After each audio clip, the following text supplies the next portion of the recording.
Так. Уважаемые представители Генеральной прокуратуры, вы оба будете выступать? Пожалуйста.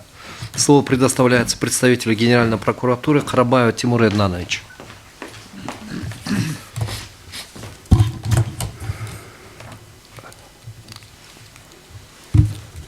Уважаемый председатель, уважаемые судьи Конституционного суда Кыргызской Республики, уважаемые представители сторон.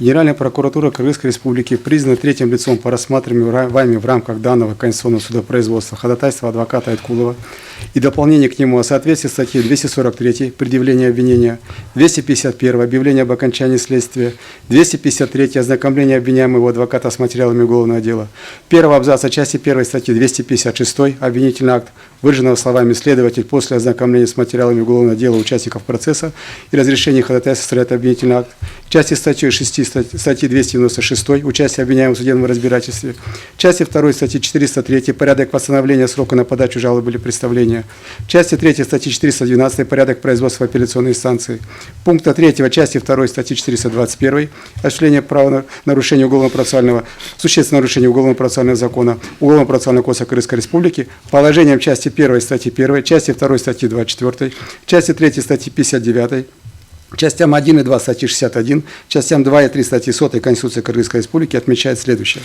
В соответствии с частью 1 статьи 1 Уголовно-процессуального кодекса, уголовное судопроизводство на территории Кыргызской Республики осуществляется в соответствии с Конституцией Кыргызской Республики и Уголовно-процессуальным кодексом.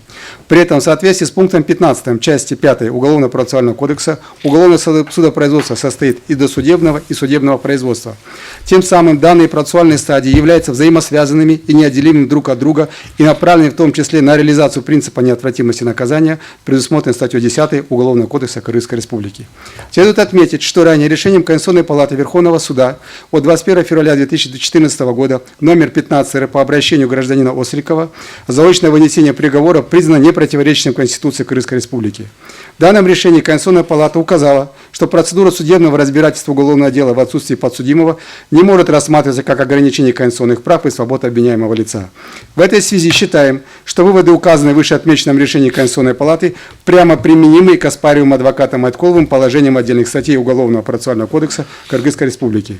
Кроме этого, обращаем внимание Конституционного суда на положение отдельных статей Уголовного процессуального кодекса, совокупность которых дает основание считать законным и допустимым предъявление заочного обвинения и последующее направление дела в суд.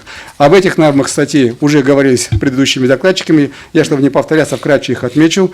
Мы согласны с тем, что анализ положений статьи 104 Уголовно-процессуального кодекса Кыргызской Республики об возможности избрания заочной меры пресечения и смысл положения данной статьи говорит о том, что законодатель предусмотрел возможность привлечения лица к уголовной ответственности в его отсутствие, поскольку применение такой меры пресечения в обязательном порядке предшествует процедура предъявления обвинения лицу в соответствии с требованиями статьи 240. Также следует обратить внимание на пункт 5 части 4 статьи 242 Уголовно-процессуального кодекса, где уважительными причинами неявки обвиняемого по вызову следователя признаются иные обстоятельства. То есть данная норма законодатель предусмотрел возможность обвиняемого скрыться от следствия по разным обстоятельствам и не явиться к следователю. При такой ситуации нужно понимать, что скрывшееся лицо от следствия осознанно осознавала наступивших последствиях за совершенное им преступление и в целях уйти от уголовной ответственности намеренно уклонилась от правосудия. Тем самым добровольно отказалась от гарантированных ему Конституцией и уголовно-процессуальным законодательством прав. При этом данное лицо в последующем в полной мере может реализовать свои права как самостоятельно, так и прибегая к помощи профессионального защитника, в данном случае адвоката, который руководствуется законом об адвокатуре или законом о гарантированной государственной юридической помощи, а также своими правами, предусмотренными статьями 49-53 Уголовно-процессуального кодекса, в полной мере может их реализовать. Кроме этого, рассматривая конституционность оспариваемых адвокатом Айткуловым положений вышеописанных статей Уголовно-процессуального законодательства, следует принимать во внимание и конституционные права граждан, проходящих по делу в качестве потерпевших, о чем Конституционная палата Верховного суда в своем решении от 11 мая 2016 года за номером 03-Р прямо указала, что в целом процессуальное назначение разбирательства дела в отсутствии подсудимого предопределено обязанностью государства охранять и защищать права и законные интересы лиц, потерпевших от преступлений, обеспечив им доступ к правосудию и компенсации причиненного преступлением ущерба.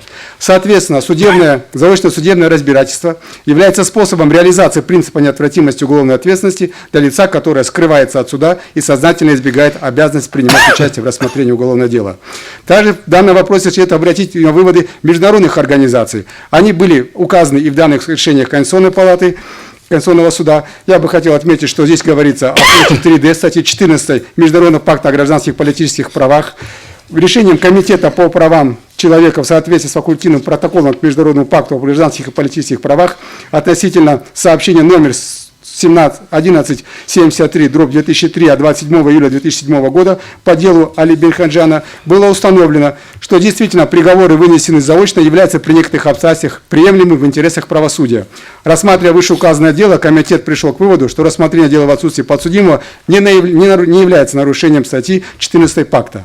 Касательно доводов обращающейся стороны, имеющих место нарушений конституционных прав осужденного, возможности пересмотра уже ранее рассмотренного в апелляционном и кассационном порядке заочного судебного акта, в случае его явки, независимо от времени и причин неявки, считаем, что эти доводы также являются несостоятельными, поскольку как во время следствия, так и судебного следования уголовного дела законодатель предоставил все необходимые возможности сторонам, в том числе осужденным, на справедливое судебное разбирательство, восстановление нарушенных прав всеми доступными способами в целях обеспечения равноправия и состязательности сторон в судопроизводстве. В частности, несмотря на то, что скрывшееся от следствия лицо и суда намеренно уклонилось от правосудия и не воспользовалось личной реализацией гарантированных ему Конституцией Республики уголовно-процессуальным законодательством прав самостоятельно защищать себя установленным законом средствами и способами, тем не менее в судах первой апелляционной инстанции его были права представлены и защищены принимавшим участие в деле адвокатом, участие которого является строго обязательным по делам такой категории. Кроме этого, процедуры рассмотрения дела в апелляционной инстанции предусматривает возможность лица, в отношении которого было вынесено заочное решение, в случае его явки по ходатайству пересмотреть дело уже по существу. Что касается рассмотрения дел в кассационной инстанции, необходимо отметить, что в соответствии с частью 2 статьи 446 Уголовно-процессуального кодекса порядок судебного рассмотрения дел в кассационной инстанции, присутствие на судебном заседании осужденного, его адвоката, потерпевшего и других лиц является их правом, и неявка данных лиц в суд не является препятствием для рассмотрения дела. Обязательное участие в рассмотрении дела в кассационной инстанции возлагается только на прокурора. При этом важно понимать, что кассационная инстанция проверяет законность приговора лишь в части соблюдения судами нижестоящих инстанций материального и процессуального права. В соответствии с частью 1 статьи 450 Уголовно-процессуального кодекса судебные решения кассационной инстанции вступают в законную силу немедленно, с момента их оглашения являются окончательными и обжалованию не подлежат. В этой связи повторный пересмотр дела в кассационном порядке с проверкой производства по уголовному делу на предмет существенных нарушений норм материального и процессуального права невозможен. Однако в случаях, если осужденный посчитает, что были нарушены его конституционные права при отправлении заочного судопроизводства, по которому уже имеется окончательное решение кассационной инстанции, и приведет соответствующие доводы, он может воспользоваться правом обращения в суд с ходатайством о возобновлении дела по новым или вновь открывшимся обстоятельствам и пересмотру этого дела по существу. Относительно доводов обращающей стороны, что положение части 2 статьи 403 Уголовно-процессуального кодекса, устанавливающее трехмесячный срок для подачи ходатайства о восстановлении срока апелляционного обжалования заочного приговора, фактически лишает заочно осужденное лицо возможности инициирования пересмотра дела в общем порядке, в случае его возвращения по истечении крайнего срока на подачу такого ходатайства, считаем необходимо отметить следующее. Как ранее уже отмечалось, согласно части 2 статьи 296 Уголовно-процессуального кодекса, разбирательство в отсутствии обвиняемого допускается в случаях, если обвиняемый находился вне пределов Кыргызской Республики и уклонялся от явки в суд. В таком случае, согласно части 4 этой же статьи, участие адвоката в уголовном судопроизводстве является обязательным. Согласно статье 50 Уголовно-процессуального кодекса, адвокат приглашается подозреваемым, обвиняемым, осужденным, оправданным, потерпевшим свидетелем и их законных представителями, а также другими лицами по поручению согласия подозреваемого, обвиняемого, осужденного, оправданного, потерпевшего свидетеля. В соответствии со статьей 27 Закона Кыргызской Республики об адвокатуре Кыргызской Республики и об адвокатской деятельности, юридическая помощь представляется адвокатом на основании соглашения, заключенного с доверителем. Соглашение об оказании юридической помощи представляет собой гражданско-правовой договор, заключаемый в простой письменной форме между доверителем и адвокатом на оказание юридической помощи самому доверителю или назначенному им лицу. Существенным условием соглашения об оказании юридической помощи является указание на адвоката, принявшего исполнение поручения, а также его на принадлежность к адвокатской организации. Предмет поручения, размер и характер ответственности адвоката, принявшего исполнение поручения, поскольку согласно части 6 статьи 53 Уголовно-процессуального кодекса адвокат не вправе совершать какие-либо действия против интересов подозреваемого, обвиняемого, осужденного, оправданного, потерпевшего свидетеля.